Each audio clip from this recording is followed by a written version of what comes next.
Mga kapuso balaligyan sa Haro Public Market ginkawatan insidente na hulikam masobra 500,000 pesos nga cash kagalahas na taban sang kawatan. Ini ang gintutukan ni Kim Salinas exclusive kag live sa Haro Public Market. Kim?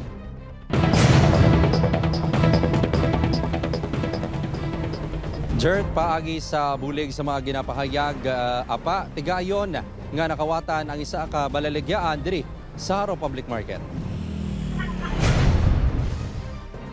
Makit-an sa sining video ang masako nga pag-entretenar sa mga customers ang duwa ka manugbantay isang balaligyaan. Sang nalingat lang sang pila ka segundos, gilayon nga nagsulod ang isa ka lalaki nga naka-blue. Dali sining ginkuha ang backpack pati na ang kwarta sa bentahan. Nagbalagyo ini nga daw wala lang sang natabo. Ang pagpangawat ang nagluntad sa isa ka variety store sa Haro Public Market. Manog alas 7 kahapon sang aga, gintaban sang kawatan ang 180,000 pesos ka benta sang tagiya sa sulod sang duha ka adlaw. 43,000 pesos nga savings kag alahas nga ginabanta 300,000 pesos. Pagbanta sang nagadumala sang balaligyan, hindi magnubo sa 500,000 pesos ang gidala sa sang suspect. Unod man sang bag ang passbook, IDs kagiban pa nga importante nga dokumento.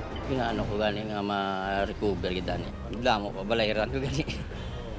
Ba't anuhan ko ni kapag ano. Balik niyo lang para ano man talaga para makapasensya man ko sa inyo. Pagpatiniting, may mga kaupdanan ng lalaki nga ang modus. Lingawon ang manugbantay antes magtaban sang matipuhan nga pagkabutang. Pagsaysay sa manugbantay nga si Alasinday, gindulog niya sa agwa ang isa kapa nga nagbakal sang 4 litro sa mantika sa natabo ang insidente. Isa pagit kapa ang nagsanyas nga kaangay nagapamangkot tuhoy sa mantika sa isa pa ka manugbantay. Ang baya sa akon nga kasakit kuno diri niya kasi niya sa diri kasakit ang baya idulong ko sa kuno. May edad na siya mga 50 plus. Wala man to kuno nagbakal siya nga apa nang mangkot malang paapa lang guro sir. Mula na kami iban yung customer sila lang gidto. May suspect na kabalisan apang hindi paluyag hingadlan. Ginakumpirmar man ang posibilidad nga maiban pa ini nga kaupdanan.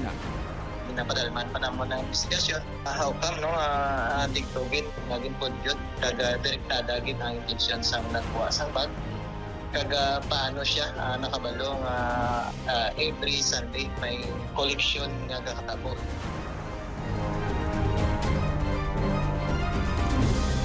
Jert, suno sa kapulisan, dako ang posibilidad nga madugay nga ginpanilagan sang kawatan kag ginapahayag mga kaupdanan sini ang balaligyan antes ginhimo ang pagpangawat gani.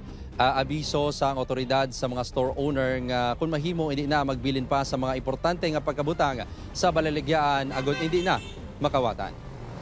Jert? Madamo gid nga salamat sa detalye, Kim Salinas.